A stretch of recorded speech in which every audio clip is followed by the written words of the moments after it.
नमस्कार, मैं हूं दुर्गा प्रसाद मिश्रा। स्वागत है आपका समाचार टाइम 24 के इस खास प्रोग्राम अब तक में। आने वाले दिनों में कांग्रेस, बीजेपी और नरेंद्र मोदी पर हमले तेज कर सकती है और इसका दायरा निजी स्तर पर भी पहुंच सकता है।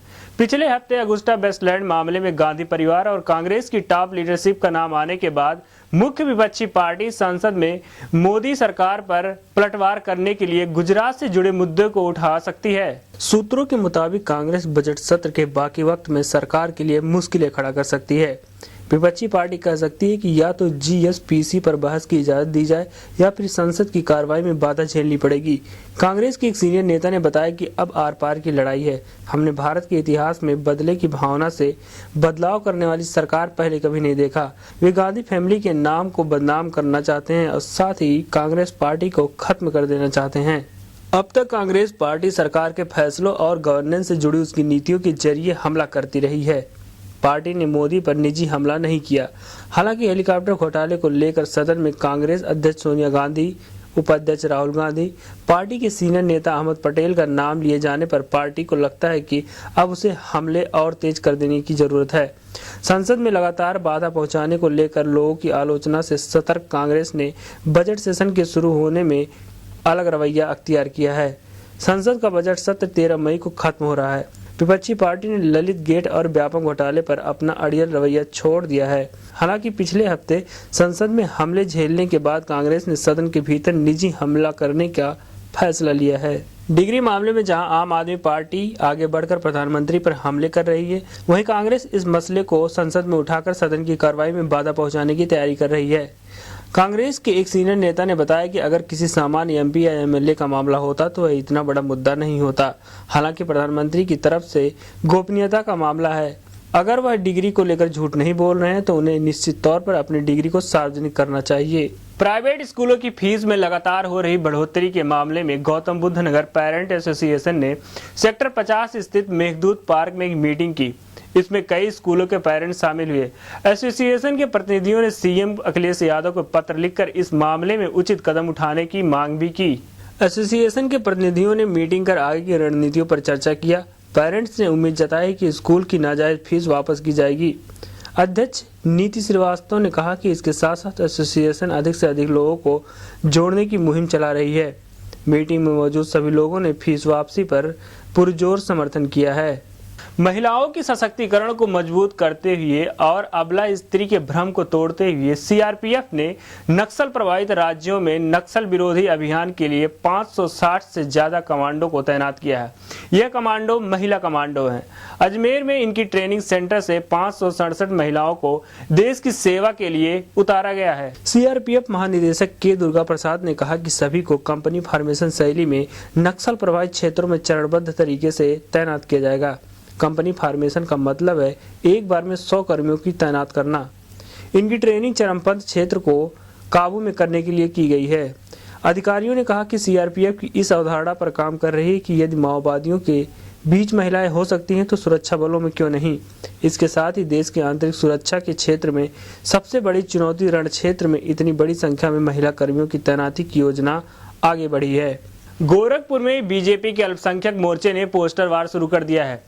एक तरफ कार्यकर्ताओं ने योगी आदित्यनाथ को पोस्टर में नायक बनाया है तो वहीं दूसरी तरफ उन्होंने मायावती, यूपी के सीएम अखिलेश यादव और राहुल गांधी को काफी आपत्तिजनक शब्दों से पोस्टर वार पर चिपकाया है। गोरखपुर में मायावती की फोटो के साथ लिखा गया है कि ताज घोटाला। इसी तरह यूपी के सीएम अखिलेश यादव की फोटो के साथ आपत्तिजनक शब्दों का प्रयोग किया गया है। राहुल गांधी को देश बांटने वाला बताया गया है और साथ ही ओवैसी को मुसलमानों को गुमराह करने वाला करार दिया गया है। इस पोस्टर वार पर सपा जिला अध्यक्ष मोहसिन खान ने कहा कि शेर की सवारी करने वाले ही हिंसा करते हैं, हम लोग तो अहिंसा के पुजारी हैं। इस पोस्टर से साफ हो जाता है कि बीजेपी की मानसिकता क्या है। बीजेपी अल्पसंख्यक मोर्चे की ओर से रविवार को गोरखपुर में लगाए गए पोस्टर में एक तरफ संसद महंत आदित्यनाथ को शेर की सवारी करते हुए दिखाया गया है, साथ ही वहीं नायक शब्द का प्रयोग किया गया है। इस पोस्टर के सबसे ऊपर कमल का निशान लगाया गया है। संकल्प 2017 अंकित किया गया है। इसके बाद बड़े अक्षरों में अब की बार योगी सरकार का नारा भी लिखा गया है। देश में न्यायाधीशों और आबादी के बीच के अनुपात का अंतर लगातार बढ़ता जा रहा है। सुप्रीम कोर्ट के चीफ जस्टिस टी.एस. ठाकुर ने कहा है कि हर व्यक्ति को न्याय मिलना उसका मौलिक अधिकार है और केंद्र सरकार लोगों को इससे वंचित नहीं रख सकती। उन्होंने कहा कि अदालतों में पड़े लंबित मामलों को सुलझाने के लिए 70,000 से ज्यादा जजों की जरूरत है। हाल ही में नई दिल्ली में एक सम्मेलन के दौरान प्रधानमंत्री नरेंद्र मोदी की मौजूदगी में इस मुद्दे पर भावुक हो जाने वाले टी.एस. ठाकुर ने इस मुद्दे को एक बार फिर से उठाया है। वह यहाँ उच्च न्यायालय की सर्किट पीठ के शताब्दी समारोह के मौके पर जाने माने कानून विश्लेषकों को संबोधित कर रहे थे। न्यायमूर्ति टी.एस. ठाकुर ने कहा कि एक और न्यायपालिका यह सुनिश्चित करना चाहती है कि न्यायाधीशों की नियुक्ति जल्द ही हो, लेकिन न्यायाधीशों की नियुक्ति की प्रक्रिया से जुड़ी मशीनरी काफी धीमी गति से काम कर रही है। उन्होंने कहा कि उच्च न्यायालय में नियुक्ति के लिए करीब 170 प्रस्ताव अभी सरकार के पास लंबित हैं। उन्होंने कहा कि मामला हाल ही में प्रधानमंत्री के संज्ञान में लाया गया है और अनुरोध किया गया है कि नियुक्ति जल्दी हो। उन्होंने यह भी कहा कि लोगों को न्याय से वंचित नहीं रखा जा सकता और न्याय तक पहुंच एक मौलिक अधिकार है और लोगों को उनके मौलिक अधिकारों से वंचित नहीं रखा जा सकता। उत्तराखंड विधानसभा के सामने मंगलवार को दुर्लभ सेशन आयोजित किया गया। यह चुनौतीपूर्ण होगी। यह सेशन सुप्रीम कोर्ट के दिशा निर्देश पर बुलाया गया, जिसका एकमात्र एजेंडा है फ्लोर टेस्ट, जहां हरीश रावत विधानसभा में विश्वास मत हासिल करेंगे। राज्य के चीफ सेक्रेटरी शत्रुघ्न सिन्हा ने सभी डीएम और एसपी को अपने अपने इलाके के विधायकों की सुरक्षा सुनिश्चित करने का निर्देश दिया है।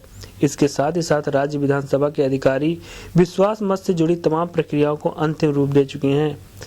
राज्य प्रशासन ने बिना किसी बाधा के विधायकों के विधानसभा में पहुंचने के लिए विस्तार से प्लान किया है। राज्य विधानसभा के एक सूत्र ने बताया कि स्पीकर सदन में सभी 62 विधायकों के नाम का ऐलान करेंगे। सूत्रों के अनुसार चंद्रा के पास सभी 62 विधायकों के नामों की लिस्ट होगी। वह उन विधायकों के नाम के सामने उनकी मौजूदगी या गैर मौजूदगी के हिसाब से टिक लगाते रहेंगे।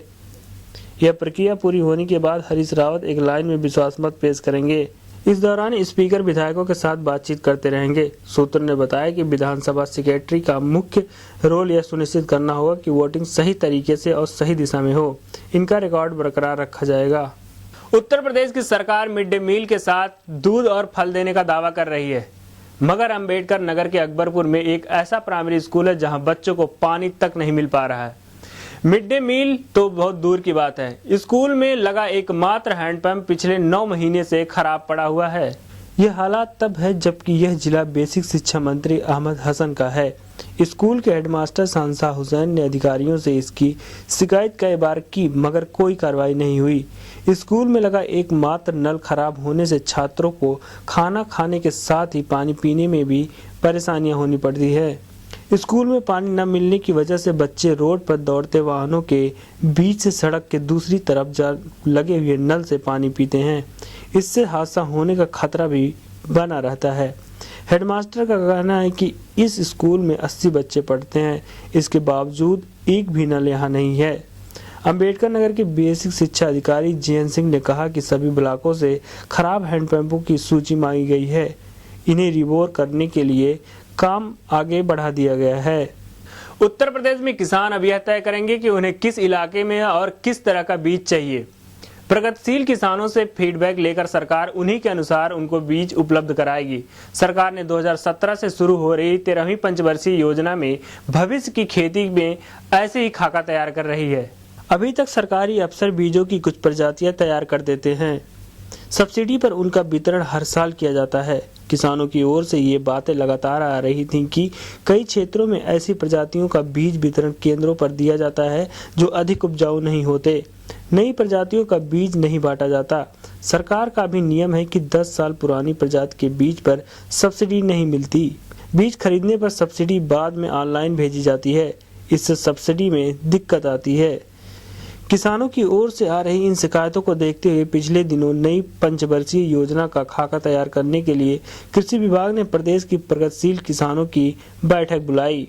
उन्होंने सुझाव भी दिया कि किसान ही उन्नतशील प्रजाति इजाद करके अच्छी फसल ले सकते हैं। उनके अनुभवों का लाभ लेकर सरकार नीतियां बनाए। सरकार भी उनके अनुभवों को लेकर अच्छे बीजों को प्राथमिकता दे। किसानों से यह भी पूछा जाए कि किस तरह के क्षेत्र के लिए कौन सा बीज ज्यादा उपयुक्त होगा। अधिकारियों ने किसानों के इन अनुभवों को अगली पंचवर्षीय योजना के तहत शामिल करने की बात कही। बैठक में यह बात बताई गई कि सरकार के पास प्रदेश भर के प्रगतिशील किसानों की लिस्ट है। जब भी बीज के संबंध में या नई तरह की खेती की योजना बनाई जाएगी, उन्हें बुलाकर उनकी राय ली जाएगी। सरकार के अफसरों ने इस पर सहमति जताई है। किसानों के सुझाव को नई पंचवर्षीय योजना में शामिल करने की बात भी कही गई है। कृषि विभाग के अधिकारी ऐसा करने को तैयार भी हैं। बुंदेलखंड में पानी की समस्या का समाधान टैंकर और ट्रेन से नहीं होगा। ट्रेन महुआ स्टेशन तक पहुंच जाएगी। टैंकर तभी काम कर पाएंगे जब उसमें पानी होगा। पानी के स्रोत सूख रहे हैं। जल स्तर गहरा होने की वजह से हैंडपंप भी बेकार पड़े हैं और लाखों की लागत से बने टंकियों में पानी नहीं है। पैसा भी आता है, लेकिन अफसरशाही और भ्रष्टाचार के जाल में फंसकर दफन हो जाता है। समय पर पैसा मिले और तैयारी शुरू हो जाए तो इस समस्या से समाधान पाया जा सकता है। नया खाद्य सुरक्षा कानून आ गया और ऑनलाइन राशन कार्ड भी बनना शुरू हो गए, लेकिन लोगों के पास कार्ड ही नहीं है तो राशन कहां से मिलेगा। जिला योजना के लिए बजट का प्रावधान होता है, लेकिन पैसा रिलीज नहीं हो पाता। पिछले साल 10% और उससे पहले 18% पैसा रिलीज हो पाया। सूखा और ओलावृष्टि के राहत पैकेज आते हैं, लेकिन यह किसानों तक नहीं पहुंच पाते। पानी की समस्या पर मीडिया और जनता का दबाव बने तो टैंकर खरीदे जा रहे हैं। जुलाई तक खरीदारी होगी और तब तक बारिश आ जाएगी। बुंदेलखंड में खाने और पानी की उतनी बड़ी समस्या नहीं है जितनी बड़ी कर्ज की है। पिछले 3 साल में मानसून बेहतर न होने की वजह से फसल खराब हो रही है। इसकी वजह से किसानों पर कर्ज का बोझ बढ़ता जा रहा है। केंद्र सरकार को किसानों के लिए कर्ज माफी की योजना लानी चाहिए ताकि किसान अपने पैरों पर खड़ा हो सके। राज्यसभा में एसपी के सांसद चंद्रपाल सिंह यादव कहते हैं कि बुंदेलखंड में पर्याप्त पानी है। इस पानी को गांव तक पहुंचाने के लिए टैंकर की जरूरत है। इसलिए राज्य सरकार ने केंद्र से टैंकर की मांग की है। केंद्र सरकार को बुंदेलखंड की स्थिति को समझकर बेहतर मदद करनी चाहिए। मौजूदा समय में केंद्र सरकार बुंदेलखंड पर सियासत के अलावा कुछ नहीं कर रही। यहाँ की स्थिति को बेहतर करने के लिए सभी ढंग से मिलकर काम करना चाहिए, जिसकी वजह से यहाँ पर पिछड़ापन और पानी की कमी दोनों दूर होगा। बुंदेलखंड में केंद्र सरकार को इंडस्ट्री लगानी चाहिए। राज्य सरकार ने कोशिश कर कुछ उद्योग यहाँ पर स्थापित किए हैं। बुंदेलखंड में औद्योगिकरण को बढ़ावा देने के लिए इसे सेज घोषित किया जाना चाहिए ताकि यहाँ पर इंडस्ट्रियाँ आए। पैसेंजर की भारी भीड़ और विज्ञापनों की भरमार के बावजूद दिल्ली मेट्रो लगातार घाटे में जा रही है। इसकी वजह यह है कि जितनी भी कमाई हो रही है मुकाबले उसके खर्च ज्यादा है, साथ ही उसे ब्याज में मोटी रकम चुकानी पड़ रही है। वहीं पिछले 6 सालों में मेट्रो का किराया नहीं बढ़ाया गया है, जबकि खर्च ज्यादा बढ़े हैं। शहरी विकास मंत्रालय के सूत्रों का कहना है कि 2013 और 14 में मेट्रो को लगभग 61 करोड़ रुपए का नुकसान हुआ। शहरी विकास मंत्रालय के अधिकारियों ने कहा कि दिल्ली मेट्रो एक्ट के मुताबिक हर 3 साल में किराया कमेटी का गठन होना चाहिए ताकि खर्चे बढ़ने पर किराए में बढ़ोतरी हो सके। पिछली बार 2009 में मेट्रो किराए में बढ़ोतरी हुई थी। इस लिहाज से 2012 में किराया तय करने के लिए कमेटी बननी चाहिए थी, लेकिन कमेटी नहीं बनी। कमेटी के गठन को लेकर नियुक्ति संबंधी कैबिनेट कमेटी की आपत्तियां रही हैं। कमेटी का चीफ हाई कोर्ट के रिटायर या वर्किंग जज को बनाया जाना चाहिए, लेकिन 2012 के बाद से जिस भी जज का नाम प्रस्तावित किया गया उन्हें कैबिनेट कमेटी ने खारिज कर दिया। अब पिछले साल से कैबिनेट कमेटी के प्रस्ताव पेंडिंग में है। इससे पहले इसलिए पेंडिंग किया गया था क्योंकि इस कमेटी के मेंबर के लिए दिल्ली सरकार ने अपने जिस प्रतिनिधि का नाम भेजा था वह अतिरिक्त सचिव के स्तर के नहीं थे। बाद में दिल्ली सरकार से दूसरे अधिकारियों का नाम लिया गया, लेकिन अब भी किराया कमेटी का गठन नहीं हुआ। हमारे इस खास प्रोग्राम में अभी के लिए बस इतना ही। समय के साथ बने रहने के लिए देखते रहिए समाचार टाइम 24। धन्यवाद।